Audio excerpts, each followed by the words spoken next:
Welcome to Family Gamer TV. It's here, Star Wars Twilight of the Republic content. Get this game started. As it loads up, have a look at some of the figures we're going to be putting on that Infinity base. Let's see what they are. We've got Stephen Stanion from Ninja Theory to talk us through the game. They're the guys behind games like Devil May Cry, Heavenly Sword, bringing in some of that AAA, perhaps more core fighting mechanics to this part of Disny Infinity 3.0. So we're going to get the game started and see what it's got, jump in some different levels, get some different characters on that base, and basically get excited about Star Wars. So Richard, over to you. So what we're showing here is the first mission, which is on Geonosis. The gameplay is it's pretty linear, this first level, just to break you into the combat system. A lot of our stuff is actually a lot more open beyond this, so we've got like a couple of other planets. We've got Coruscant and we've got Tatooine. They're a lot more open, allow you to explore, allow you to pick up missions freely, lots of collectibles and stuff like that. But this particular one is a bit more traditional to the kind of stuff we usually do. So it's linear, there's combat arenas, there's breaks, there's traversal in between. The story here on Geonosis is that there's a droid factory that's been activated, and that's why there's droids all on the loose here. So a lot of inspiration from the second movie in this one. So you're fighting across Geonosis in order to make your way to the droid factory and find out who's activated it and why. So what we're going to do is show off some of the combat. I think, what character are we using first, Colin?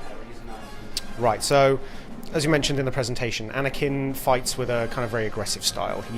He's all about fighting one-to-one with people with really powerful aggressive combos. His particular force power is force pull, so that allows you to pull guys towards you, like so. Do you want to stick it on extreme difficulty, Colin? What we've done is we've leveled up these characters to level 20 so that we can show you the full array of moves you get. As you level up individual levels, you can unlock the individual powers.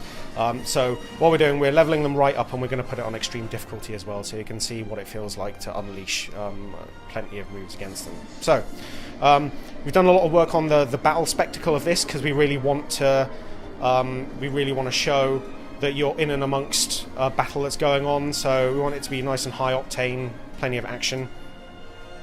There's traversal elements, so it's not all just melee combat. See, we've got lightsaber deflection there. If you time one of those perfectly, then you can deflect the lightsaber bolts back at the enemies. That's Colin there showing the launcher, knocking the enemies up into the air.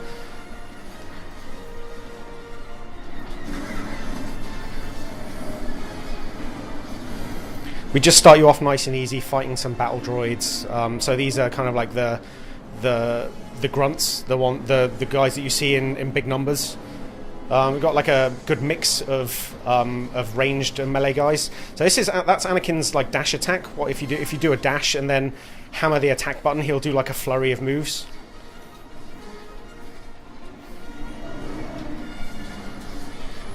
You see there we've got droid slicing as well, so you can chop bits off them and they'll kind of flail around. We use the Force not just for combat, but in environment interaction as well. These are BX droids. They're like commando droids from the Clone Wars TV show. We're using them to have vibro blades here, so these are a cool melee enemy that we introduced early. Do you have upgrade trees like before? Yeah, so what we've got is the upgrade system.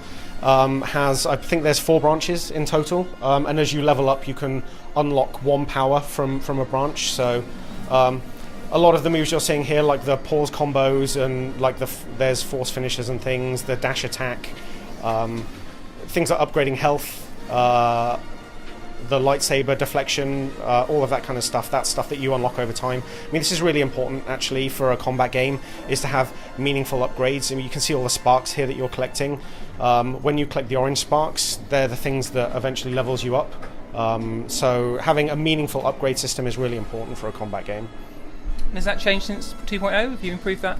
So I think the only difference is that 2.0's was on a single unlock tree, whereas ours is now split up into categories. So it's easier for players to understand the different areas of upgrades. So you know, oh, this is me upgrading my lightsaber powers, this is me upgrading my force powers, and so on. So it's a little bit easier to understand. Do you want to switch out to a different character, Cole, and we can try a different one?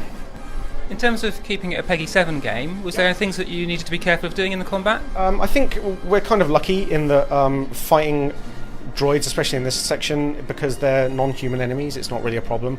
You can slice them up without worrying about it. Well, because they're toys as well, that affords you a lot of freedom. Even the humanoid enemies are toys. So and we never really get too graphic or brutal with this stuff. It's all nice and family friendly. Is there any gameplay difference between the PS4, Xbox One, and the previous gen? No, they're all very much comparable experiences.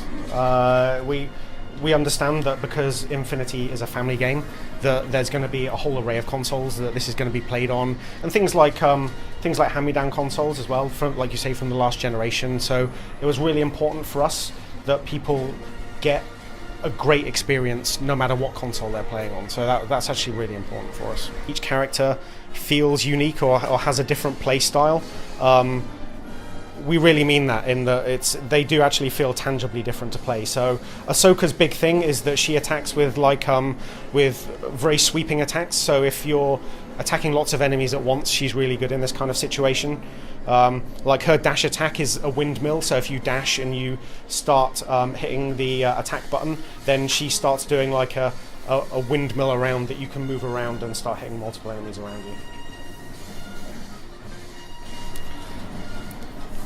So all of the characters have access to the same core combat controls, but the main thing is obviously, like I say, they're slightly contextually different. Ahsoka's force power is push, so whereas Anakin's was pull, pulling enemies towards you, Ahsoka's pushes enemies away.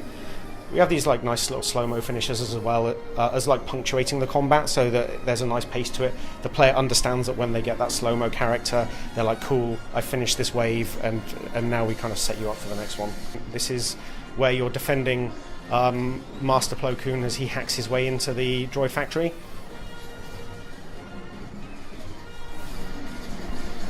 You might have seen earlier, Colin collected a crossover coin. He collected the Darth Maul crossover coin, which means if you have Darth Maul, once you've collected that, you can use him from that point onwards. If you've got the toy as well? Yes, that's right. So, you need because he's a villain character, you need to collect that crossover coin. That's why we put it nice and early in the playset. You can't really miss it. After you've been playing the game for 5 minutes, that's the point when you unlock Darth Maul. You can actually play as any of the other Star Wars characters. So we say if it's within the universe, then you're able to play as that character within each of the playsets. So, for example, you can take Anakin Skywalker or Obi-Wan Kenobi and play as that character in, like, the Rise of the Empire playset, for example. And would there be a crossover coin for each of those characters you need to find first? That's correct, yeah. So these are the B2 droids. These are the first ones that really require you to have a bit more tactical thought about them. Now, there's a couple of ways you can take this on. You can either just kind of go in there and start wailing on them, but you will get taken out. So, Cole, did you want to switch to a different character when you've died? So now that we've collected the Darth Maul crossover coin, here we go. We can come in as Darth Maul. Like I say, these guys take a little bit more tactical thought, so blocking helps with these guys. Kind of getting in there, striking, and then getting back out, that kind of stuff. Using your recovery, so if you do get knocked back, you can recover and land on your feet, that kind of thing. In the Marvel adventure last year, you had limited number of lives, so you could only bring a character in if it hadn't died. Is that the same in Star Wars? So it's if a character, you're able to switch characters when you die.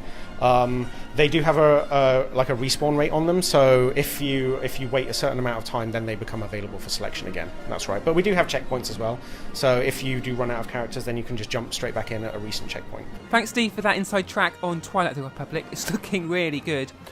Of course, if you subscribe to Family Game TV, we can let you know when we have more content on Disny Infinity 3.0, and we're hoping to get something up on Inside Out, that playset, and also Rise of the Empire playset in the coming days and weeks. And we'll also be tracking with your comments, so do let us know what you think of this first footage of hands-on with the game. Is it going to be something you're getting?